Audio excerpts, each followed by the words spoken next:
Mas esquecemos de desmontar os privilégios, os subsídios, as concessões, os acordos passados. Está tudo montado aí. Nós temos que desmontar isso, fundo por fundo. Quem criou esse fundo aqui? Uma criatura do pântano político, um pirata privado e um burocrata corrupto. Um já morreu, o outro fugiu para Portugal e o outro está vivendo em Miami. E o fundo está lá, ninguém consegue pegar aquele dinheiro. O fundo está lá bloqueado. Ora, aquele dinheiro nos pertence, vamos lá desbloquear esse fundo, vamos desvincular esse fundo, vamos examinar para que serve esse fundo, a quem serve esse fundo. Os orçamentos brasileiros foram capturados por interesses e carimbados. E esses interesses mudam. A democracia mudou, pede outras prioridades, mas aqueles privilégios estão lá carimbados. Vamos examinar isso, vamos abrir isso, vamos conversar sobre isso abertamente. Isso é a função da classe política em qualquer país do mundo. Então nós estamos indo nessa direção. A coisa econômica, eu diria, examinando as nossas dimensões, tem agora, o Congresso está nos ajudando muito, quer dizer, possivelmente 1, 2 semanas vai ser aprovado um marco regulatório de saneamento. Isso é importantíssimo para o Brasil. A gente fala da Previdência, fala do petróleo, fala da cessão onerosa, fala do Pacto Federativo, fala da reforma tributária, tudo isso nós vamos empurrar e o Congresso está empenhado também nas reformas. Mas a verdade é que tem uma coisa chamada saneamento, água, esgoto, que é parte da civilização. Você não tem uma civilização, você não pode dizer que o Brasil é ainda um país civilizado se tem milhares de crianças morrendo por falta de água e esgoto. É coisa básica. E aí você vai ver a diferença de expectativa de vida entre as regiões mais ricas, Sul, Sudeste e o Nordeste. O principal responsável pela diferença de expectativa de vida é a mortalidade infantil. É um absurdo, quer dizer, depois dos 60 anos, chegar aos 60 anos, falar qual a expectativa de vida agora do maranhense, ou do cearense, ou do pernambucano, ou piauiense, e a do gaúcho, ou do mineiro, etc. Aí é praticamente igual, a diferença é 1 mês, 2 meses, está tudo igual. Agora, quando você pega no nascimento, então a partir dos 60 anos está igual. O nordestino que sobreviveu à matança enquanto faltava água e esgoto, dali para frente ele é acima de tudo um forte, ele aguenta também o tranco. Só que o problema dele é chegar lá. O problema dele é quando você olha a expectativa de vida, aí as diferenças são 8 anos, 10 anos. Por quê? Porque as crianças morrem por falta de água e esgoto e por doenças. Que matam justamente os jovens, as crianças. Então, essa MP do saneamento desbloqueia e abre todo um horizonte de investimentos para bilhões e bilhões de dólares que estão lá fora e estão aqui dentro, querendo entrar nesse universo, que é um universo estável. O consumidor da água, ou do serviço de esgoto é estável, está ali, paga aquela taxa, dá uma boa taxa de retorno. Só que isso hoje está na mão do setor público, e o setor público transformou aquilo em aparelhagem política. Ali é que fica o sobrinho, o tio, o primo, o amigo, o fornecedor. E aí, quando tem o aumento das taxas de água e esgoto, você vai ver aquilo tudo é transformado em aumento de salário, em coisas desse tipo, e enquanto desabam os investimentos continuam descendo. Então viraram máquinas, aparelhos políticos que não entregam o serviço público para o qual existem, que é justamente o problema da água e saneamento. Então nós vamos resolver isso, é igual telefone. Faltava telefone quando era Telebrás. Hoje entregador de pizza tem 4. Né? Vai ser a mesma coisa com água e saneamento. Falta, por quê? Porque é tudo público. Na hora que entrar o setor privado, então essa é a diferença. O nosso governo acredita nos mercados, acredita nos investimentos privados. O Brasil vai se reconstruir através de uma economia de mercado. Nós vamos manter, sim, todos os benefícios dos mais frágeis. A inclusão social dos mais frágeis, através de proteger os que ficaram para trás, os desfavorecidos, os desassistidos. Tudo que for bom tem que ser mantido.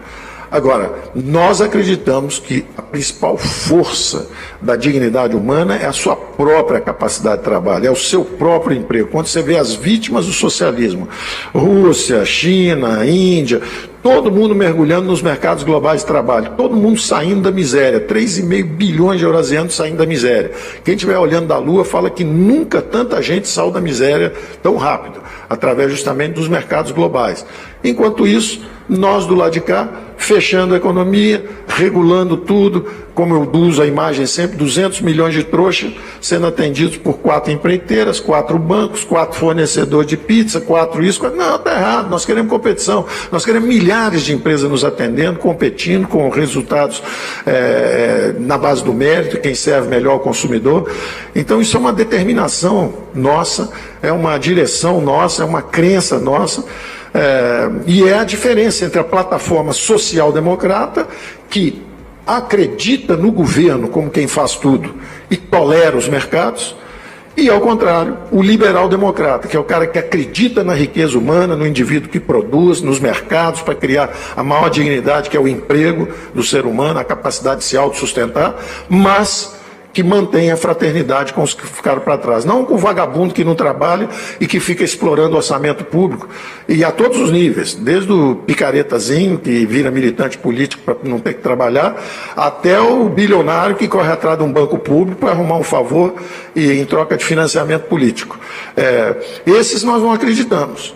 Esse nós queremos deixar para fora do jogo. Nós queremos, sim, ser solidários e fraternos com os realmente frágeis e focalizar as políticas públicas. Então, eu diria que pela primeira vez nos últimos 30, 40 anos, existe a convicção de que nós temos que nos mover justamente no eixo que criou a riqueza ocidental: democracia e mercados. Temos um regime democrático forte, poderes independentes, o quarto poder, que é a mídia, quando ela não percebeu o fenômeno que estava acontecendo, que era a aliança de conservadores e liberais, subestimou o fenômeno que está acontecendo, perdeu a eleição, porque a eleição foi definida, a mobilização foi definida fora da mídia convencional. Foi definida através das redes sociais, ou seja, competição de novo.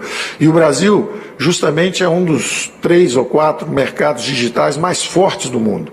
É o país que mais tem agora startups na América Latina, fintechs. A competição bancária está aumentando, não só pela fintechs, que é a competição que vem do futuro, mas tem a do passado também, a empresa simples de crédito. Quer dizer, o sujeito que tem dinheiro e quiser emprestar, ele pode emprestar, ele conhece cada vizinho, sabe quem paga, quem não paga.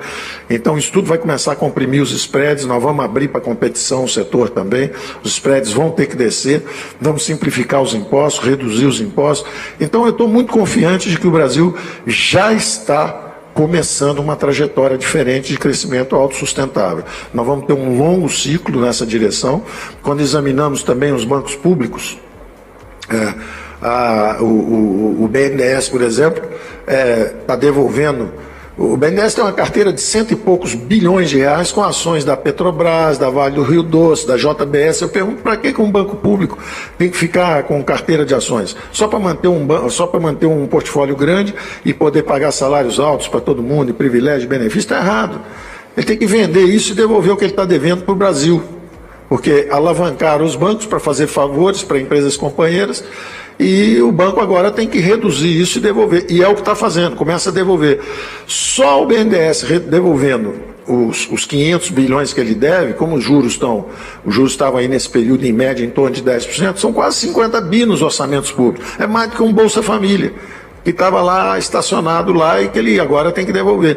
Na hora que os bancos públicos começam a devolver isso, nós resgatamos a dívida interna. Então, em vez, por exemplo, 500 bilhões, em vez da dívida interna ser 4 trilhões e meio, cai para 4 trilhões. Você economiza brutalmente em juros. Isso tudo é dinheiro que vai para saúde, saneamento, educação. Então, nós estamos desalavancando esses bancos públicos e procurando suas vocações. Que tem que ser mais qualitativa do que quantitativa. Então, isso está acontecendo. Os eixos do BNDES vão ser saneamento, que é um eixo básico, acabamos de falar da importância de água e esgoto. Vão ser as privatizações, acelerar as privatizações, o apoio ao programa de privatizações, as concessões, porque afinal de contas os investimentos nos próximos 30 anos em aeroportos, em portos, em ferrovias, tudo isso vai ser mobilizado por setor privado. Vamos buscar dinheiro no mundo inteiro e também no Brasil para investir com o setor privado. Então o BNDES vai estar apoiando também o programa de PPI, o programa de concessões, o programa de privatizações, o saneamento e também a reestruturação financeira de estados e municípios. O governador Zema, lá em Minas Gerais, está com problema financeiro, quer privatizar as empresas, chega no BNDE, encosta, recebe um dinheiro em avanço, uma antecipação, à medida que for privatizado é devolvido o dinheiro para ele, paga, faz a diferença e ponto final e vamos em frente. Então, tem um novo Brasil surgindo por aí, tem uma nova política funcionando e aprovando as reformas, tem um Congresso que está assumindo o papel de controlar os orçamentos e assumir a responsabilidade pública pelos resultados, e isso tudo foi possível porque nós trocamos o eixo. Entrou um governo liberal-democrata e com o escudo do presidente Bolsonaro. A grande verdade é que é um outsider, é um homem que olhou aquilo lá e falou: eu não quero desse jeito, nós vamos fazer de outro jeito, com patriotismo, determinação e apoiando a equipe. E a equipe também muito unida, todo mundo ajudando todo mundo. Então, nenhum desses resultados seria possível, e os resultados são acelerados. A mídia pode dizer o que quiser, pode dizer que não está tendo entrega, que não está isso, não está aquilo. Na verdade, a gente sabe. Quando tem uma sessão onerosa parada 5 anos e sai em 8, 9 meses, alguém fez alguma coisa. Quando tem um acordo Mercosul parado há 8 anos e o Brasil fechado há 20 anos e sai o acordo com a União Europeia, alguém fez alguma coisa. Por que não fizeram antes? A reforma da Previdência foi feita. Por que não fizeram antes? O voto do Candir foi lá no governo Fernando Henrique, depois passou o Lula, passou a Dilma, passou o Temer. Por que não fizeram antes? Quer dizer, é o apoio popular, é o povo na rua mesmo gritando: queremos a reforma, queremos a reforma. As mídias sociais espolcando essa opinião para todo lado, e o Congresso também participando dessa mudança, entendendo que é o tempo de mudança e que temos que fazer a mudança. Então eu diria o seguinte: o Brasil está indo bem. Não existe nenhuma redução de espaço democrático. Essa conversa de quem não sabe perder a eleição, quer dizer, realmente reduziu o espaço democrático do social-democrata. Ele tinha 100% do espaço democrático, só tinha Partido Social-Democrata. Aí, de repente, agora ele tem 48%, porque os conservadores e liberais têm 52% e ganharam a eleição. Realmente reduziu o espaço democrático deles e aumentou bastante o do Brasil, porque o Brasil agora tem uma representatividade política muito mais rica. O problema não é ter 35, ter 18, nós tínhamos 35 partidos, mas todo mundo pulava com a mesma perna, perninha esquerda. Todo mundo só precisava pular de um jeito. Né?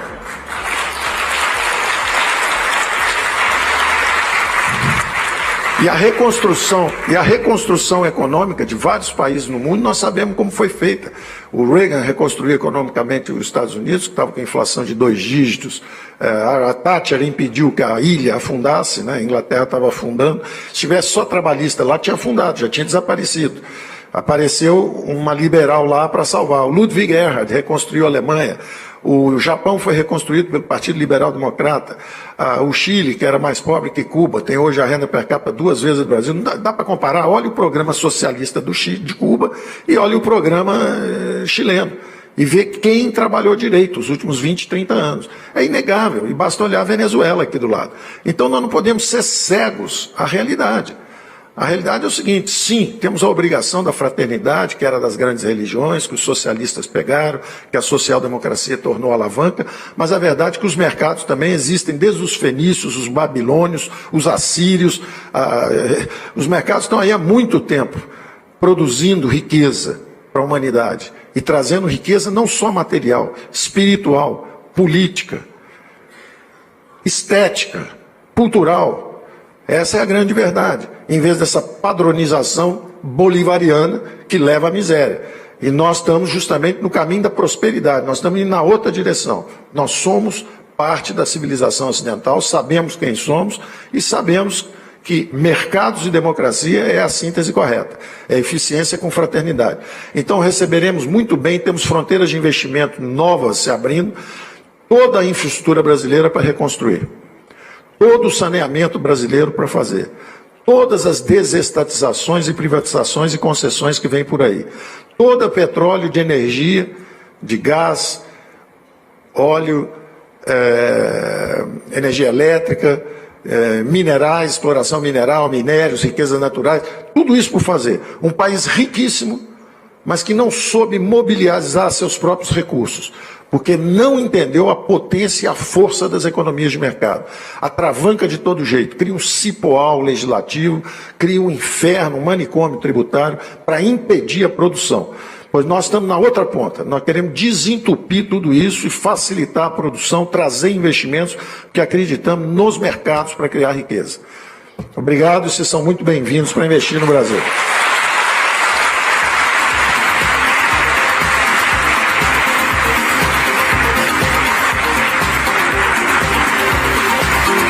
nossos agradecimentos ao ministro.